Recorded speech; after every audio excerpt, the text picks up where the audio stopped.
2 skala liter. Nah, nanti dia ada memproses bahwa oh ini berpotensi tsunami. Nanti dari stasiun yang di darat ini dia akan menginfokan ke stasiun tadi yang di sepanjang pantai tadi, Selatan Jawa tadi dan Sumatera itu bahwa ada gempa. Ya segini keras, jadi ketika dengar sirine itu nanti masyarakat segera mitigasi. Intinya seperti itu. Ya. Jadi memberikan peringatan dini agar masyarakat itu ada kesempatan untuk mengungsi. Ya. Nah, tapi dalam pelaksanaannya kami mengalami permasalahan. Permasalahannya apa ini? Jadi ini contoh ya, ini data yang dikirim. Jadi sensor ada sensor pressure ya, jadi pressure kedalaman air. Ini datanya nggak mulus, karena ada spot-spot kosong seperti ini. Ini bahaya. Kenapa? Jika tiba-tiba pada saat spot ini kosong menjadi tsunami, kan bahaya. Kita nggak pikirin informasinya. Nah ini makanya kami menginformasikan kenapa ini terjadi. Gitu. Apa masalahnya? Berarti kan ada masalah dalam pengiriman dari yang di dasar obu ke sensor modem yang ada di buoyan permukaan. Dalam ini kan komunikasi dengan gelombang akustik. Mungkin ada masalah di kanal akustiknya itu sendiri, gitu kan? Seperti itu. Nah ini permasalahannya ini kebetulan saya kerja di sini dulu di JNPT jadi kapal yang bagian deploy. Nah untuk mempelajari septic, untuk dari kanal itu dites ada elektro. Saya nggak pede sebenarnya kuliah elektro ini. Kenapa? Background saya S1 saya oceanografi, kemudian S2 saya teknik geofisika. Itu kan jauh sekali dengan nggak ada bau elektronnya. Ya. Dan elektron kan umumnya di berbagai perguruan tinggi itu kayaknya peringkat atas. Wah ini kayaknya berat masuk sana. Udah akhirnya atas arahan dari para promotor ya udah saya pede aja, pede untuk masuk elektro. Dan saya ngambil ini aja benang merah dan bahwa antara di udara sama di laut itu sama-sama gelombang. Gelombang itu masuk menjalar ya. Pasti ada kemiripan-kemiripan sifat dan mungkin itu yang jadi benang merahnya saya akan mempelajari itu. Nah.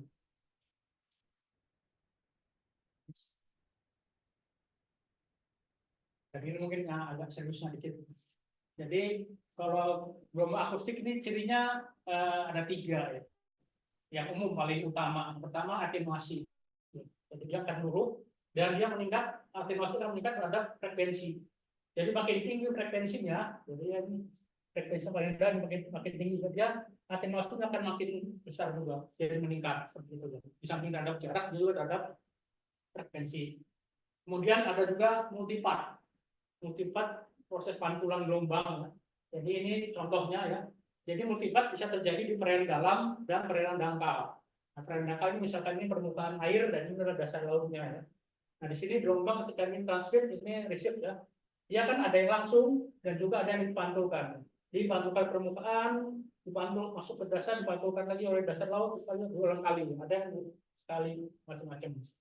Nah terus bisa juga terjadi di perairan dalam. Kok bisa terjadi? Kenapa? Jadi di Tenggarai ya, di lapisan dalam ini sini kalau kita lihat profil laut, ini permukaan, ini dasar.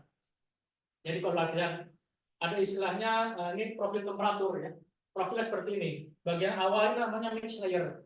Lapisan di mana terjadi pencampuran massa air sehingga temperatur relatif konstan. Dari mulai kedalaman permukaan sampai dasar sampai sini ini konstan. Misalnya 29 derajat ya 29 derajat Celcius.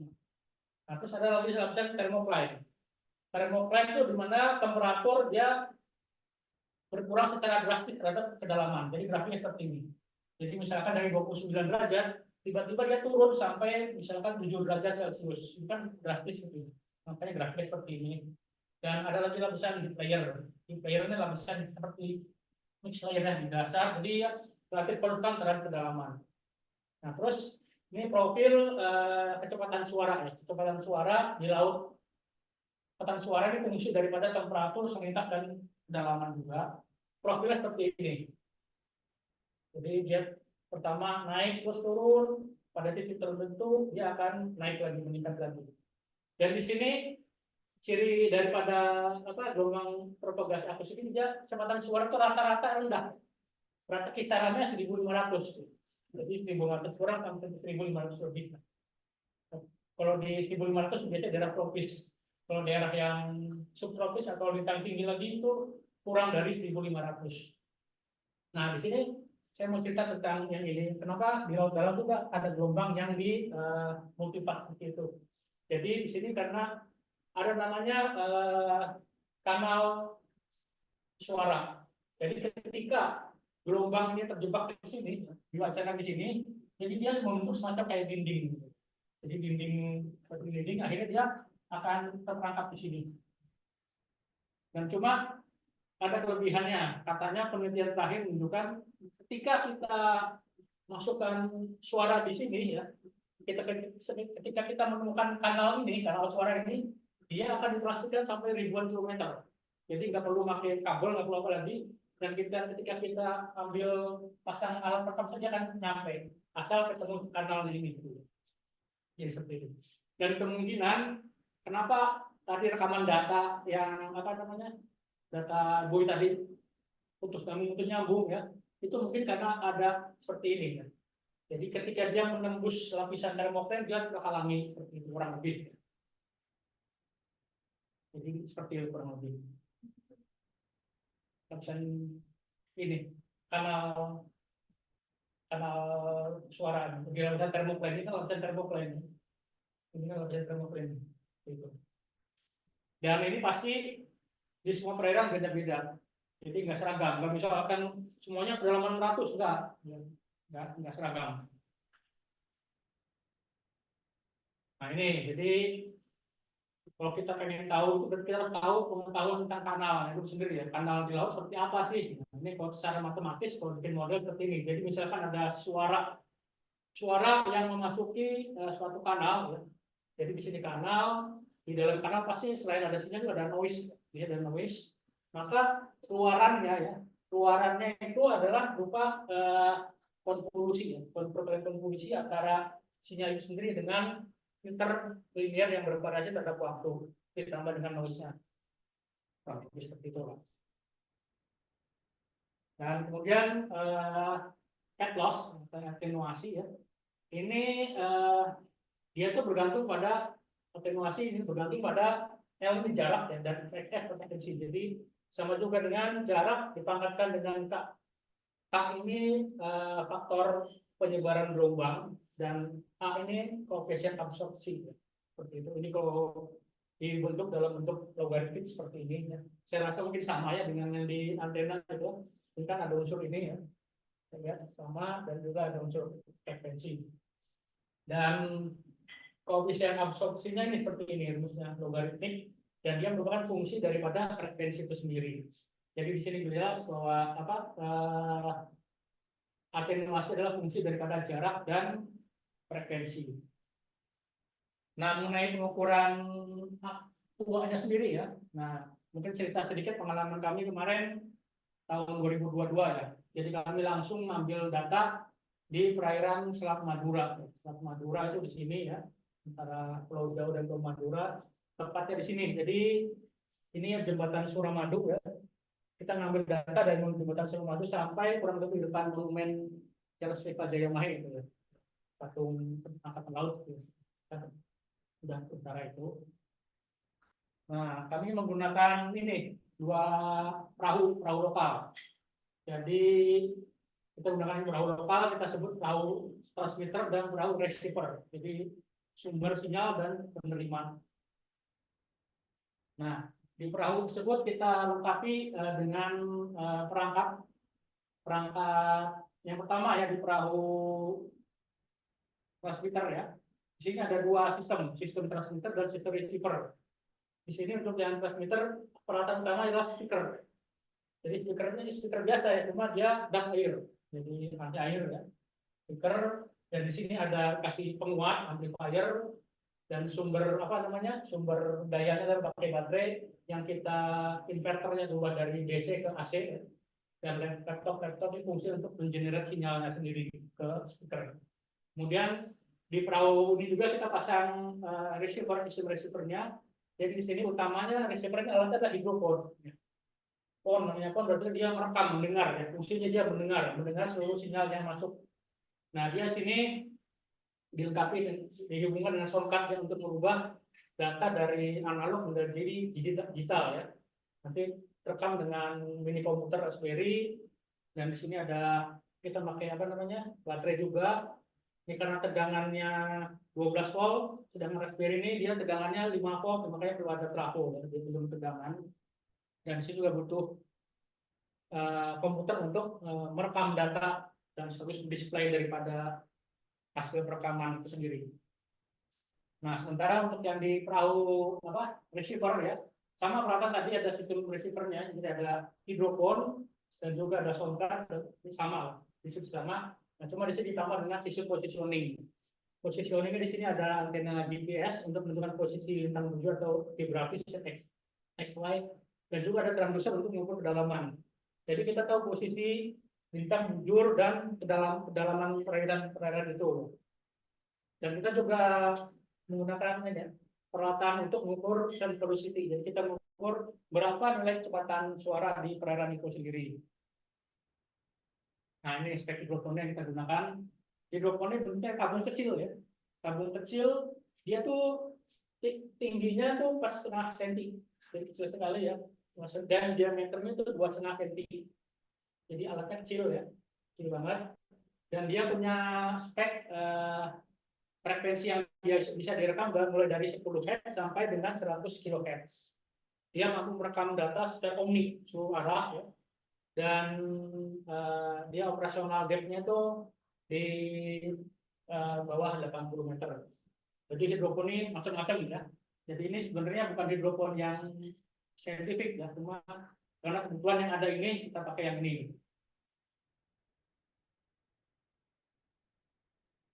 Dan ini ya sistem pengukurannya kurang lebih kita di perahu ini kita pasang speaker ya, speakernya kita taruh di kedalaman 3,5 meter di bawah permukaan, terus hidrofon di kedalaman 2 meter di bawah permukaan. Ini di perahu yang perahu transmitter ya. Dan untuk yang receiver di sini kita hidrofonnya taruh di kedalaman 4 meter dan kita pasang echo sounder. Dan echo sounder tadi untuk mengukur kedalaman lautnya. Jadi seperti ini kondisinya. Dan untuk pengukuran ini kita lakukan kerjasama dengan BRIN yang ada di sini ya. BRIN, terus dengan elektro juga, yang beberapa pinjam peralatan elektro dan peralatan dari jurusan teknik fisika. Kemudian settingnya seperti apa? Nah, jadi di sini tadi ada dua perahu ya, satu perahu sinyal dan satu perahu transmit dan satu perahu receive. Nah di sini jadi perahunya salah satu diam. Jadi dalam ini perahu yang transmit dia diam, sementara perahu yang receiver dia bergerak. Kenapa dia bergerak? Karena dia punya GPS. Jadi posisinya dia ketahuan. Kita setting pada jarak 60 meter. Jadi ketika jarak 60 meter, perahu dua-duanya berhenti diam, lepas anchor ya, biar diam ya. Baru dia kirim sinyal. Dia kirim sinyal, dan dia rekam sampai 3 kali ya, dan itu selesai ini bergerak lebih jauh lagi terus sampai kedalaman sampai jarak 1.600. Nah, kenapa jarak 1.600? Alasan utamanya karena kemarin personilnya pada mabok laut, jadi kita nggak terus kan. Jadi nggak semuanya terbiasa dengan kondisi laut. Anginnya kencang juga, jadi ya udah. Jadi terhenti di sini. Alhamdulillah ya. Jadi ini juga kebetulan dananya dari ITS juga ya. Dana risetnya dari jurusan elektro dapat. Terima kasih nih Pak Gam. Nah ini sinyal yang digunakan. Jadi ada dua jenis sinyal yang digunakan untuk pengukuran. Yang pertama jenis sinyalnya pulsa ya, dan yang kedua jenisnya sinusoidal. Ya. Jadi untuk yang pulsa ini frekuensinya ada berapa? 6 frekuensi ya. Jadi frekuensi 500 Hz, 1000 Hz, 1500, 2000, kemudian 3 kHz dan 5 kHz ya. Nah, kita buat bandwidth-nya. Bandwidth-nya kita buat ada 3 macam. Yang pertama itu ya 50 milisecond, kedua 100 milisecond dan 250 milisecond masing-masing nih. Jadi kalau digambarkan itu nih, jadi yang ini yang contoh 500 Hz ya. Jadi 5 yang pertama ini dia bandwidthnya yang jaraknya bandwidthnya 50 milisecond, terus 5 yang kedua 100 milisecond dan yang berikutnya 250 milisecond. Seperti itu jadi diskursannya. Kemudian yang ke berikutnya ya, yang sinyal yang sinus. Sinyal yang sinus ini frekuensi yang digunakan ada 10 sinyal, 500 Hz, 1000 Hz, 1500, 2000, 3000, 5000, 8000, 10 kilo, 12 kilo, dan 15 kilo. Ini kalau digambarkan seperti ini. Ini yang 500 Hz, jadi ada 3 sinyal, 500 Hz ini 3 sinyal, dan yang 1000 Hz ada 3 sinyal juga. Itu yang lainnya ngikutin ya, 1500 dan seterusnya. Dan sinyal tadi kita gabungkan. Jadi yang pertama tadi kan sinyal jenis pulsa ya. Jenis pulsa kita gabungkan semua, jadi panjang segini kurang lebih sampai 100 second. Kemudian yang sinyal yang sinus kita gabungkan juga. Jadi total kalau digabungkan panjangnya adalah 190 second. Jadi kita dari mulai start awal sampai sinyal ini selesai itu kurang lebih 190 second itu 3 menitan lebih ya. Dari 5 menit ini. Seperti itu.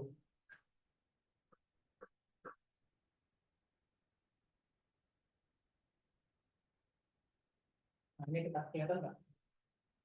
Nah, kalau yang apa?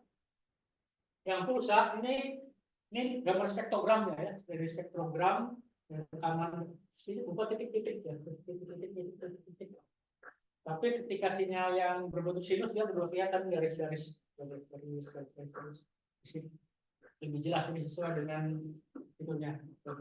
Ini saya ambil dari data yang jaraknya 4 meter, jadi di perahu yang ada perahu transmitter ya, jarak 4 meter. Saya ngambil gambar yang paling bagus, kenapa? Karena kalau pakai di perahu receiver ya, itu jarak jauh, jadi kurang jelas titik-titiknya. Nah, di sini kelihatan, kita bisa tentukan ini pusatnya, ini pulsa. Oh ya, ini sumbu Y ini adalah frekuensi ya, sementara sumbu X-nya adalah waktu dalam detik ya.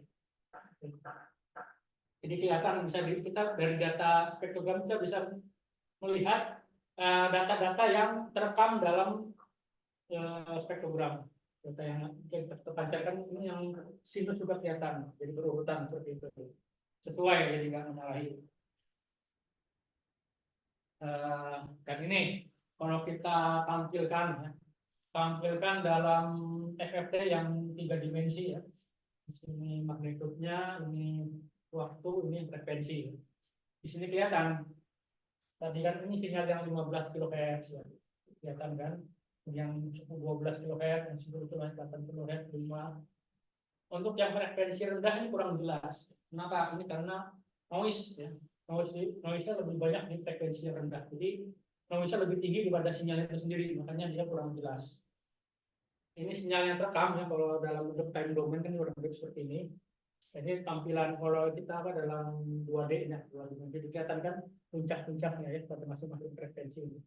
Nah, ketika di frekuensi rendah, dia sudah bercampur dengan noise sehingga kurang kelihatan puncaknya.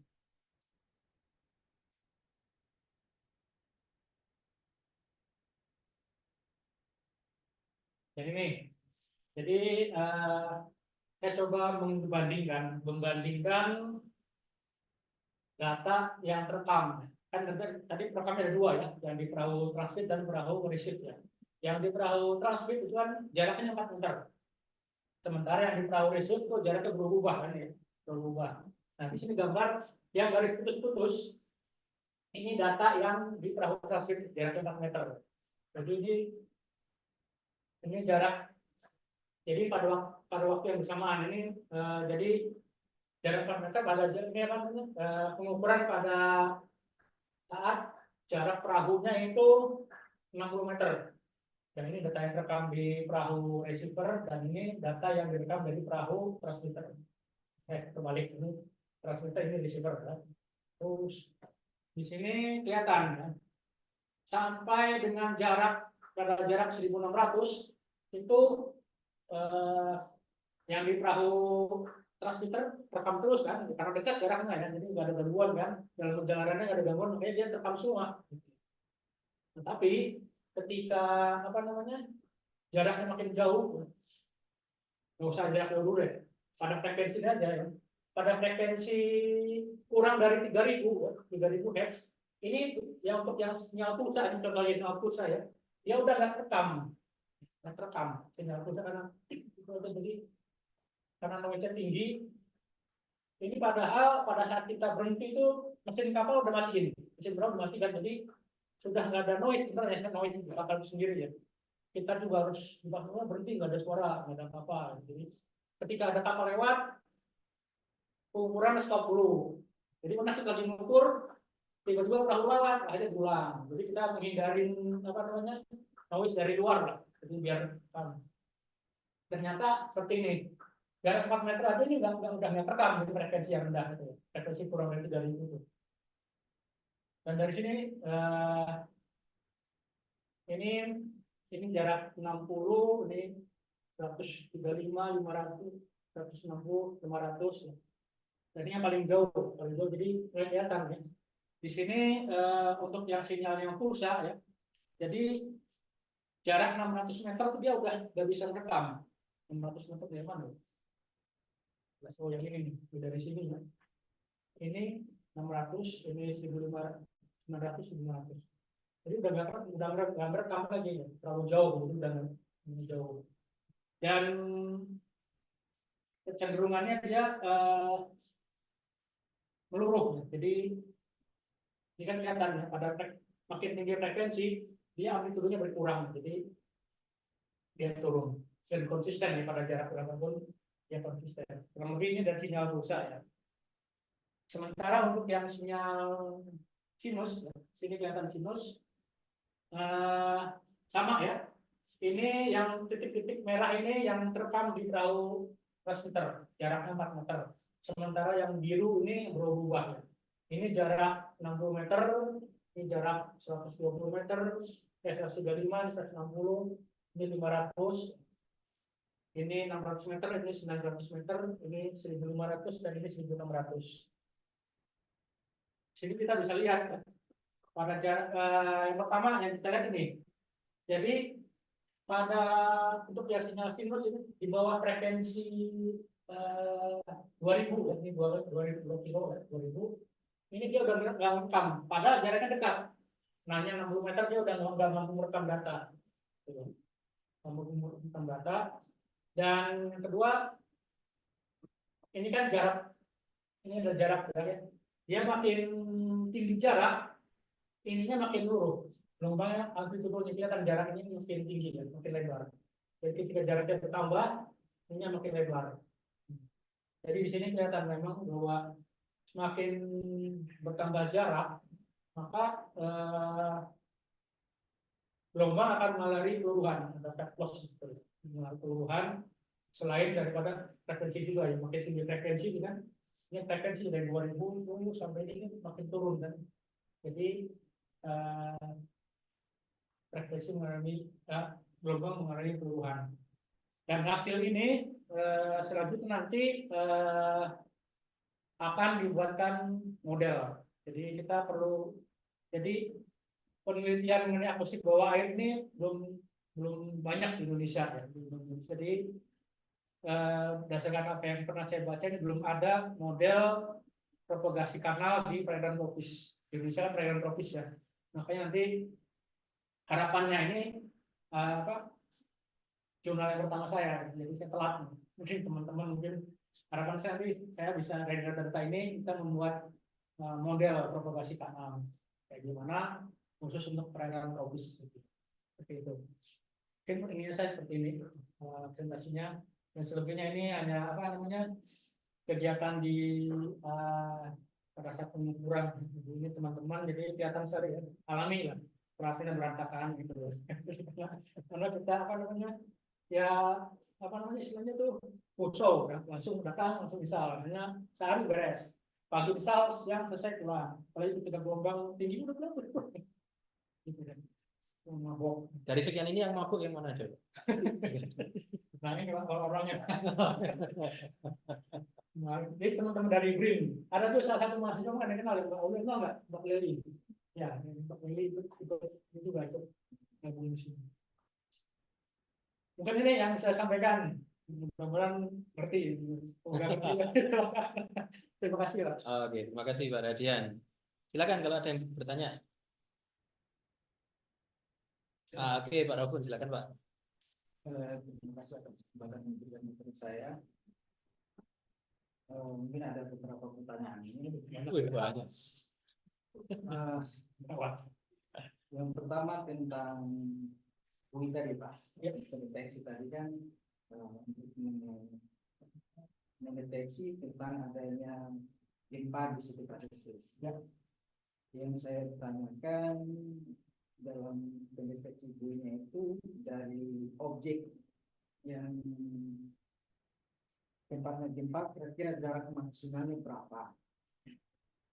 Kemudian yang kedua, dalam hal setelah adanya gempa untuk informasikan ke stasiun-stasiun darat itu jangkanya berapa, durasi waktunya, sehingga sebelum adanya gempa itu orang di sekitar pantai itu sudah tahu, oh ternyata sudah ada gempa, dan kan pasti ada durasi waktunya. Ini pertanyaan pertama. Pertama ya. Hanya satu kali A, B, C, D. Oke, silakan Pak. Boleh ya. Jadi pertama mengenai peletakan posisi buoy ini sendiri ya. Jadi sebelum kita naruh posisi buoy ini ya, jadi kita nggak asal naruh ya. Jadi kita di sini terlibat diskusi dari beberapa disiplin ilmu ya. Jadi kita melibatkan juga orang-orang geologi, geofisika gitu ya. Jadi pertama kita nyari potensi daripada sumber gempa itu sendiri di mana. Nah, kalau dari sepanjang barat Sumatera sampai selatan Jawa itu kan mungkin pernah dengar ada istilah subduksi ya, subduksi lempeng gitu ya. Tumbukan antara lempeng ini kan lempeng benua Asia dan ini lempeng benua Samudra Indonesia. Dia numbuk ya. Karena numbuk akhirnya karena densitas daripada lempeng samudra itu lebih berat, dia akan menjun ke bawah. Jadi membentuk kayak parit gitu ya. Nah, parit itu yang menjadi bidang mungkin kita bisa dengan palung atau parit samudra. Dalam itu sampai ke dalam 5.000, bahkan ada sampai 11 km dalam paritnya. Nah, kita itu naro si buinya ini ya. Narik buinya itu di luar daripada palung tadi. Jadi harapannya, kenapa gempa terjadi ketika ini kan dia menunggu terus ya. Dia digerak, selempeng ini bergerak katanya 4 sampai 7 cm per tahun. Dia bergerak. Jadi mungkin kalau baca Al-Quran dan juga ya, kita kamu perhatikan bahwa gunung-gunung itu bergerak. Jadi gunung itu sudah bergerak. Tapi dalam kecil sekali karena 4 cm tahun, 7 cm tahun itu kecil sekali ya. Dia menekan terus kan ordernya ribuan ratusan tahun, akhirnya sampai suatu saat ya kan ada regangan elastisitas ya, elastisitasnya lama-lama dekat-dekat terus hanya melenting kan, karena melenting. Nah kalau kita melenting ini dia akan merilis energi merilis. Nah energi yang pas adalah gempa, energi yang pas adalah gempa. Makanya si posisi buoy ini letakkan di daerah sekitar palung itu, makanya dalam kemudian. Dan ini umumnya jaraknya lebih dari pada 100 mil. 1 mil itu kalau nggak salah 1,8 km, jadi sekitar 180 km dari pantai. Jarak jauh ke tengah laut, makanya laut lepas ini. Kalau di sini kita udah nggak ada teman, nggak ada lawan, udah ada. Jadi pertama peletakannya jadi jauh ya, jaga jauh. Kenapa kita taruhnya jauh? Ya biar nanti ada kesempatan ya. Kalau kita naruh di pantai, ya gempa datang udah lewat kan gitu. Jadi berdasarkan kecepatan daripada gelombang gempa itu sendiri ya, itu ketika ada sirene bahaya gempa, ya, tsunami, itu dari mulai dia dari gempa sampai dengan ke pantai ini hanya 10 menit jaraknya. Jadi kita punya waktu untuk mungkin hanya 10 menit rata-rata. Padahal Depok udah jauh ya. Karena kecepatan gelombang tsunami itu kurang lebih kecepatan wind. Kecepatan wind itu 800 km per jam. 100 sampai 900 km per jam. Makanya dia cepat sekali gitu. Jadi hanya 10 menit dia udah nyampe pantai. Makanya ya sedapat mungkin kita naruh wind ini di posisi lepas gempa ya. Dan agak jauh daripada pantai biar ada kesempatan. Jadi 10 menit juga alhamdulillah ya. Udah bisa, karena katanya yang paling pengalaman di Jepang ya. Di Jepang itu sama kan negaranya sama Indonesia, daerah apa namanya kepulauan sering terjadi gempa. Yang mereka bisa memanfaatkan 10 menit itu karena mereka udah latihan dan udah terbiasa. Kalau Indonesia belum tahu juga ini. Nah, terus kedua yang mengenai masalah transmit ini ya, transmit sinyal ini ya. Dan ini memang udah disetting ya, ketika terjadi gempa dia akan kirim broadcast ke sini, terus apa namanya dia dikirim ke darat. Ini katanya nggak sampai 1 detik proses ini. Katanya saya nggak tahu persis loh. Jadi di sini juga ada teman-teman elektronik arif, teman-teman yang arif gitu ya, yang mendesain algoritma ini. Dia dimulai dari pertama dia kan apa namanya menerjemahkan gempa ini dengan kekuatan sekian itu berpotensi tsunami enggak, gitu kan? Dan dia ini apa namanya dia pada mode normal maksudnya nggak ada tsunami, dia tuh merekam data tiap 15 second.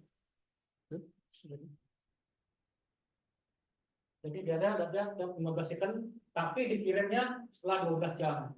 Setelah 12 jam baru dikirimnya ke darat sini maksudnya ya. Kenapa ini dikirimnya lama? Ya karena kita belum menghemat baterai. Jadi kita ada menghitung baterainya kan ini untuk masang ini mahal karena pakai kapal gitu kan. Dan operasi kapal itu 1 hari itu 1 miliar. Iya. Jadi kapal dulu kan kami kapal pernah mendengar kapal Barunajaya gitu ya. Dan dia ini bensinnya tuh bahan bakaran 70 ton. 70 ton diesel. So, apa namanya?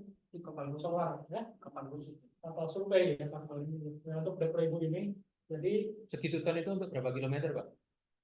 sehari 24 jam. Jadi operasi jalan terus 24 jam itu 70 ton. Kalau bensin 1 liternya aja 10.000 ya, 10.000 udah 700 juta kan untuk BBM-nya.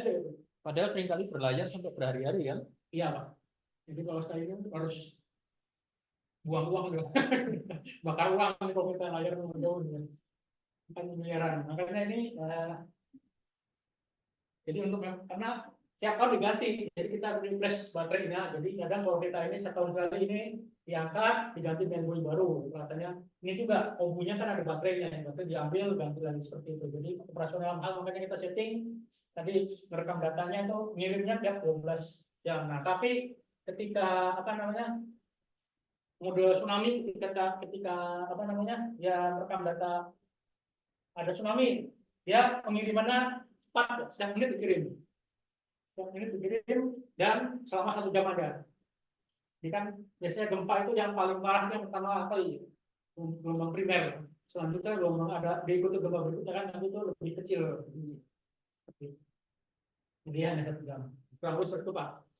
Itu penempatan buoynya itu apakah cuma di pantai selatan Jawa, pantai Sumatera, pantai selatan Sumatera, atau juga di pulau lain di Indonesia? Oh, sebenarnya dari Mungkin kalau di dekat rumahnya Pak Raufin. saya ada gambar cuma harus dari ini. Jadi seluruh Indonesia ya. Jadi umumnya dari mana Aceh ya. Aceh, Nias, Mentawai, Bengkulu, ini kan Bengkulu ya, Lampung, terus sampai di Indonesia Timur juga ada. Sulawesi ada Sulawesi. Sulawesi Tenggara. Itu negara kayaknya nggak, karena biasanya daerah aman kan, daerah apa namanya stabil. Sulawesi, Kalimantan daerah yang stabil, yang nggak stabil justru Maluku, Papua itu. Timor itu kan kalau dari sisi geologi banyak subduksi ya, tumbukan lempeng, jadi nggak stabil kan. Aman, Pak. Terus Pak tentang metode pengukuran hidroponik tadi Pak, Ya. Itu kan ada noise. Ya. Jadi kalau kita berbicara di udara dengan di laut itu kan pasti beda. Itu artinya kalau di laut itu faktor apa yang sehingga terjadinya noise itu? Apakah kecepatan maksudnya arus laut atau mungkin kecepatan air laut atau pengaruhnya apa? Ini selain dari adanya noise kapal Jadi, lewat tadi. sudah penelitian terakhir menunjukkan ada 5 macam noise yang di laut ini ya. Yang pertama noise turbulence. Noise turbulence itu noise yang disebabkan oleh turbulensi dari air laut itu sendiri. Jadi kan di air laut itu kan biasanya pertemuan antara beberapa massa air. Massa air macam-macam, ada massa air yang lebih padat, ada yang ringan, bercampur, ya bertumbuh turbulen ya, karena bercampur, maka itu menyebabkan noise. Kemudian ada yang kedua noise thermal. Thermal, ya, kalau saya kasih.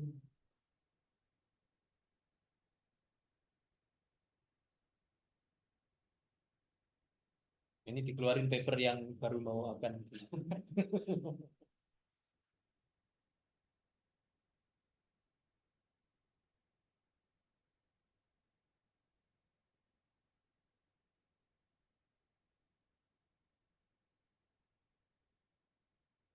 Ini.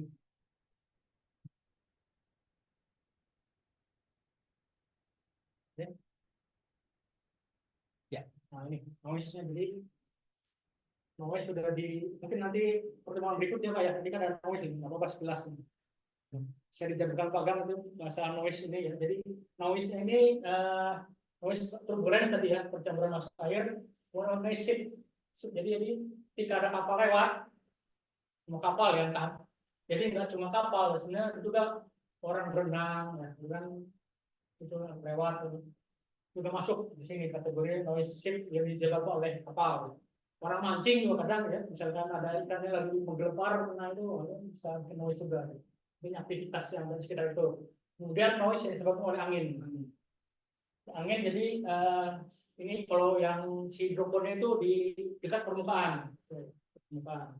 Terus yang saya sedang pelajari ini itu noise yang disebabkan oleh hujan. Jadi sudah ada yang mimpi juga, jadi hujan itu juga diklasifikasikan kayak kemarin ya. Masa apa ya? Hujan itu awalnya ya. Ada hujan ringan, ada hujan sedang, hujan tinggi, berat. Jadi noise juga beda-beda katanya. Itu kan kalau hujan itu kan di apa namanya di udara. Ya. Berarti kalau di laut itu mungkin pengaruhnya kadar Bukan suara itu sendiri. atau gimana? Ya kan kalau ini khusus yang kehidupan mungkin dekat di permukaan. Jadi ketika apa namanya? Ya air hujan itu nyentuh ke permukaan air, dia ada bunyi, Pak. Nah, itu bunyi terekam oleh si hujan itu. Dan dari hujan yang mulai hujan yang ringan, sampai hujan yang berat, dia terekam kedengeran. Apalagi kalau hidroponnya sensitif. Ya. Sensitif kali itu keras ini sekali. Terekam. Dan yang terakhir, noise thermal. Noise thermal ini noise yang disebabkan oleh alat itu sendiri. Alatnya kadang-kadang mungkin karena itu panas, ya. Kelamaan kan jadi panas, jadinya menimbulkan noise itu sendiri. Jadi ini ya noise yang penyebab dari noise itu sendiri. Noise internal. Iya, noise internal. Ini yang saya teliti nanti ya. Oke, itu Pak. Oke, Pak. Terima kasih. Satu pertanyaan terakhir mungkin. Oke, Bu Bella, silakan. Pak Raja, kalau perbedaan karakteristik antara laut di tropis sama tropis itu apa Pak? Ya. Ya. Jadi memang saya cuma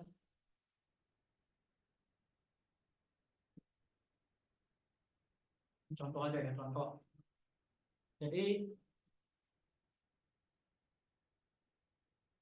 ini saya contoh, ini ambil masih masuk perairan tropis saja ya, perairan tropis. Ini profil daripada kecepatan suara. Ini di Laut Jawa kan dangkal ya, hanya 60 meter. Ini di Laut Pasifik ini 4.000 meter. Ini pengukuran sendiri ya di kapal Barunajaya ya. Dan ini di perairan Selat Sunda, Lampung ya. Ini kedalaman 500 meter. Dan ini tiga ini malah daerah tropis ya. Tropis, tapi masing-masing punya karakteristik yang berbeda. Kenapa? Jadi di laut itu parameternya itu ada pertama ada salinitas, ada densitas. Jadi masing-masing masing-masing sebuah istilahnya masa air laut itu dia memiliki karakteristik sendiri tadi. Ada temperaturnya, salinitas, densitas masing-masing beda. Makanya nanti ada klasifikasinya. Masa air utara Katulistiwa, masa air selatan Katulistiwa, ada nama-namanya ya. Terus ada kalau di Jepang ya, Jepang itu ada istilahnya Oyashiro Kuroshiyo, jadi ada arus yang dingin, ada yang haus. Kenapa? Yang dingin itu dia dari kutub ngalir ke Jepang, sementara yang panas dari tropis ke Jepang. Akhirnya harus bertemu, dan di situ ternyata banyak ikan, makanya Jepang banyak ikan karena itu pertemuan antara mas air itu nggak nyambung. Jadi intinya itu. Jadi yang mungkin beda itu karena masing-masing punya karakteristik parameter oceanografi yang berbeda ya. Parameter tadi temperatur, salinitas, densitas gitu, yang berperan. Ini oceanografi. Jadi ya banyak yang bilang dulu waktu saya masuk BWT awal ya, bilang oceanografi itu ilmu sesat. Sesat ya, karena apa? Karena nggak ada yang pasti. Jadi kita ngukur apa namanya? Misalkan kita ngukur pasang. Oh Pak, ini ternyata nggak mau, nggak ada ya? Nggak di share screen ya tadi kayaknya. Ah. Ini nggak gitu kelihatan. Ah oke. Coba. Belum kayaknya Pak. Share screen, udah share screen.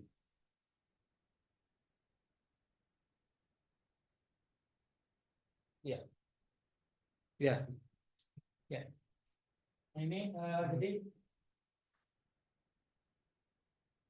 Oke, itu Pak ya kayaknya. Ini kayaknya ada satu pertanyaan ini dari Pak Arif, ini kayaknya mau menuntut tadi itu nama Pak Arif disebut-sebut kan ya. Silakan Pak Arif, satu pertanyaannya ya Pak ya. Soalnya udah jam segini nih, udah lewat jam. Terima kasih Pak Akam. Seperti yang di chat saya tanyakan, bagaimana pengaruh kekeruhan atau densitas air laut dan salinitas terhadap pengukuran yang dilakukan Mas Radian gitu. Kalau di selat mana? Selat Madura ya, pengaruhnya sejauh mana gitu. Terima kasih. oh ya, terima kasih Arif. Jadi untuk yang Selat Madura kemarin kita nggak memasukkan pengaruh kekeruhan gitu ya. Jadi waktu di Selat Madura kemarin kita ambil datanya, ambil data temperatur, salinitas, kemudian data kecepatan suara juga ya. Cuma itu data itu dipakai untuk membuat model kanal itu sendiri, karena ada model kanal dia membutuhkan parameter itu. Jadi parameter dia butuh data temperatur, butuh data salinitas, dan butuh data nilai kecepatan suara. Jadi untuk data kekeruhan dan parameter lainnya itu kita nggak pakai. Jadi nanti kita bandingkan ya, di paper saya yang akan dibuat itu kita akan coba bandingkan model yang hasil pengukuran. Jadi kan dari hasil pengukuran kita nanti membuat model kanal propagasi di perairan tropis ya. Diharapkan Surabaya ini mewakili daerah tropis, tapi dia sifatnya dangkal dan sempit, karena di selat sempit berarti dan lautnya juga dangkal karena hanya 14 meter harapannya itu. Dan nanti akan coba dibandingkan dengan model yang sudah ada. Model yang sudah ada kan ada beberapa model, dan model itu ternyata butuh input data berupa nilai kecepatan tadi, kecepatan suara, temperatur, dan salinitas itu Pak Arif. Itu Pak Arif ya. Terima kasih. Ya, terima kasih. Baik, saya rasa bisa kita akhiri ya. Jadi terima kasih juga kepada Pak Radian yang sudah sharing ilmunya ya. Tepuk tangan nggak nih? Oke. Baik, terima kasih juga untuk yang sudah hadir online, kayaknya cukup banyak ini. Kebetulan ini tadi saya rekam, jadi ya lumayan nanti saya punya catatan siapa aja yang hadir. Terima kasih ya. Jadi yang di Zoom saya tutup ya. Saya mohon izin menutup Zoom-nya. Oke, terima kasih yang ada di Zoom.